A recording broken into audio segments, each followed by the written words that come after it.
अस्सलाम वालेकुम नादरीन, मैं हूं वकास अजीम और आप देख रहे हैं मेरा यूट्यूब चैनल वकास अजीम रिपोर्टर के नाम से। आप इसे यूट्यूब पर सर्च कर सकते हैं। सब्सक्राइब करें, लाइक करें और दोस्तों के साथ शेयर करें। वीडियो से मुताल्लिक अपना फीडबैक लाजमी दें। दोस्तों, आज पाकिस्तान मिलिट्री एकेडमी काकोल में पासिंग आउट परेड से खिताब करते हुए वज़ीर आज़म शहबाज शरीफ ने भारत को एक बहुत बड़ी ऑफ़र दी है, क्योंकि भारत की जानिब से मुसलसल बेजा इल्ज़ामात का सिलसिला जारी है और भारत दुनिया को ये बावर कराने की कोशिश कर रहा है कि कश्मीर में होने वाले जो दहशतगर्दी का हमला है इसके पीछे पाकिस्तान का हाथ है। लेकिन आज वज़ीर आज़म शहबाज शरीफ ने भारत को ये ऑफ़र की है कि अगर आपको ये शक है कि पाकिस्तान इसमें मुलव्वस हो सकता है तो पाकिस्तान किसी भी सतह पर इसकी गैर जानिबदाराना तहकीकात कराने के लिए हाजिर है, मगर शर्त यह है कि भारत को वज़ीर आज़म नरेंद्र मोदी को अब इस हमले के सबूत पेश करने होंगे। दुनिया को ये बताना होगा कि पहलगाम में होने वाले इस हमले के पीछे पाकिस्तान का हाथ है। पाकिस्तान इससे पहले भी दहशतगर्दी के जितने भी वाक़यात हुए हैं उसमें हमेशा से ये मौक़िफ़ इख्तियार कर रखा है कि जब भी दहशतगर्दी का कोई भी वाक़या होता है तो उसको पाकिस्तान के साथ जोड़ने की बजाय हमेशा पाकिस्तान ने यह ऑफ़र की है कि इसकी तहकीकात कराई जाएँ और गैर जानिबदाराना तहकीकात कराई जाएँ। कोई भी आप कमीशन बना लें, न्यूट्रल कमीशन एक बना दें, आलमी सतह पर ये कमीशन काम कर सकता है और देख सकता है कि इस हमले के पीछे कौन मुलव्वस है, ये हमला किस तरह हुआ है और दहशतगर्दों ने क्यों मासूम जानों को नुकसान पहुंचाया। और फिर ख़ास तौर पर हिंदुस्तान की जानिब से गुज़िस्ता 2-3 रोज़ से पाकिस्तान के ऊपर जो बेजा इल्ज़ामात लगाए जा रहे हैं इसके पीछे आखिर वजह क्या है। तो नाज़रीन, इसकी वजह जो है वो अब सामने आना शुरू हो चुकी है, क्योंकि अब भारत के अंदर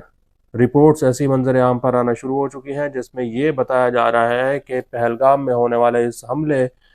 की सारी जिम्मेदारी भारत की फ़ौज और भारत की पुलिस पर है, क्योंकि ये जो हमला हुआ है पहलगाम में ये एक सयाहती मकाम है और इस सयाहती मकाम पर दुनिया भर से टूरिस्ट आते हैं और जो भारतीय खुफिया एजेंसीज़ हैं, सिक्योरिटी एजेंसीज़ हैं, उन्होंने 1 महीने पहले ये एक सिक्योरिटी अलर्ट, थ्रेट अलर्ट जारी कर दिया था कि इस सयाहती मकाम पर, इस टूरिस्ट प्लेस पर कोई दहशतगर्दी का हमला हो सकता है। इसलिए हिंदुस्तान की जो फ़ौज है या फिर पुलिस है वो यहाँ पर सिक्योरिटी के इंतज़ामात करें। लेकिन 1 महीना गुजरने के बावजूद भी हिंदुस्तान की जो फ़ौज और पुलिस है और कश्मीर की इंतज़ामिया है, उन्होंने इस सयाहती मकाम पर टूरिस्ट को तहफ़्फ़ुज़ पहुँचाने के लिए किसी किस्म के कोई सिक्योरिटी के इंतज़ामात नहीं किए। और कुछ और जो सिक्योरिटी लैब्स इस हमले में नज़र आए हैं वो भी अब इंडियन मीडिया खुद जो है वो तस्लीम कर रहा है, खुद सामने लेकर आ रहा है, जिसमें ये बताया जा रहा है कि जब दहशतगर्दी का ये वाक़या हुआ है तो वहाँ पर जो क्विक रेस्पॉन्स फोर्स है, जो कानून नाफिज करने वाले इदारे हैं,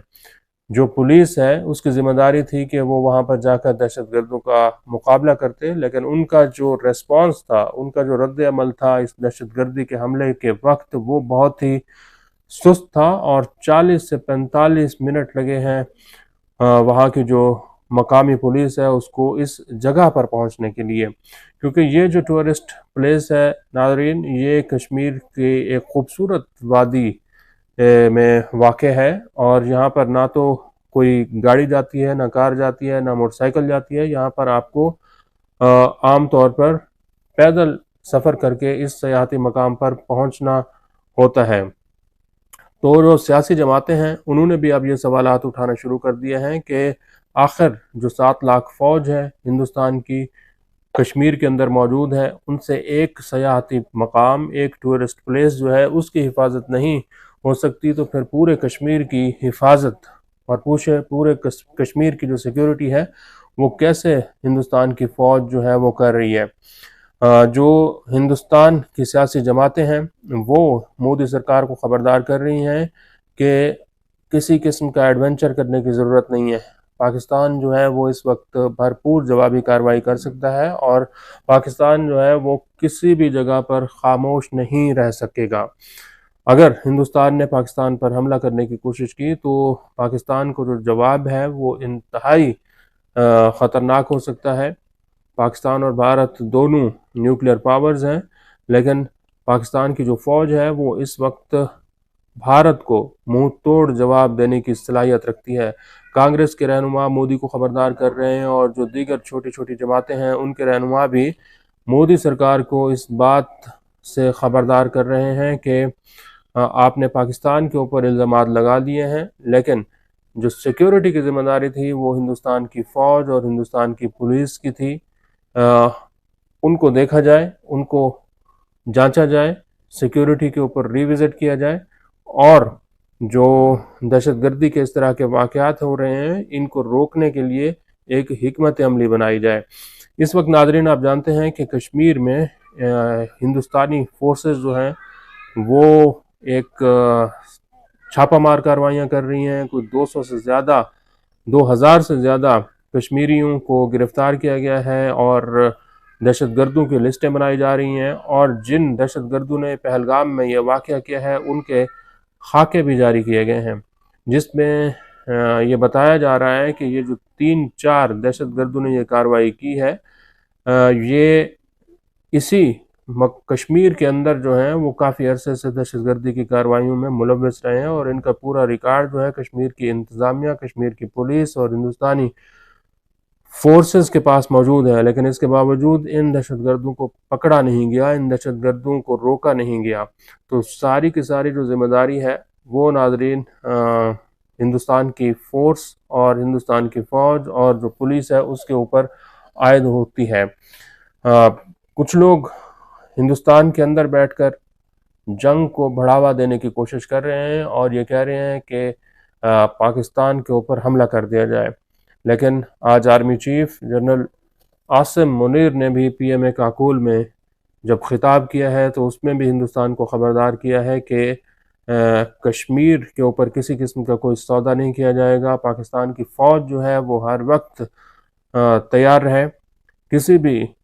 حملے کا بھرپور جواب دیا جائے گا، اور کسی بھی مہم جوئی یا پھر ایڈونچر کرنے کی کوشش کی گئی تو اس کا بھی بھرپور طریقے سے جواب دیا جائے گا۔ آج آرمی چیف نے اپنے خطاب میں بانی پاکستان قائد اعظم محمد علی جناح کے جو فرمودات ہیں اس کو بھی دہرایا ہے، جس میں قائد اعظم نے یہ قرار دیا تھا کہ کشمیر پاکستان کی شہ رگ ہے، کشمیر پاکستان سے الگ نہیں ہو سکتا، اور پاکستان کشمیر کے بغیر نہیں رہ سکتا۔ تو دونوں ممالک کے لیے اس وقت جو ضروری ہے وہ یہ ہے کہ ایک تو جنگ سے باز رہیں، جنگ سے دور رہیں، کیونکہ جنگ کسی بھی مسئلے کا حل نہیں ہے، اور پاکستان نے جو آفر کی ہے کہ اس کا ایک تحقیقات ہونی چاہیے، آزادانہ تحقیقات ہونی چاہیے، غیر جانبدارانہ تحقیقات ہونی چاہیے، اور مسئلہ کشمیر کو پھر اقوام متحدہ کی قراردادوں کے مطابق ہی حل ہونا چاہیے۔ آج کے لیے اتنا، اس ویڈیو کو آپ کمنٹ سیکشن میں جا کر لائک کر سکتے ہیں اور اپنی رائے کا بھی اظہار کر سکتے ہیں۔ بہت بہت شکریہ۔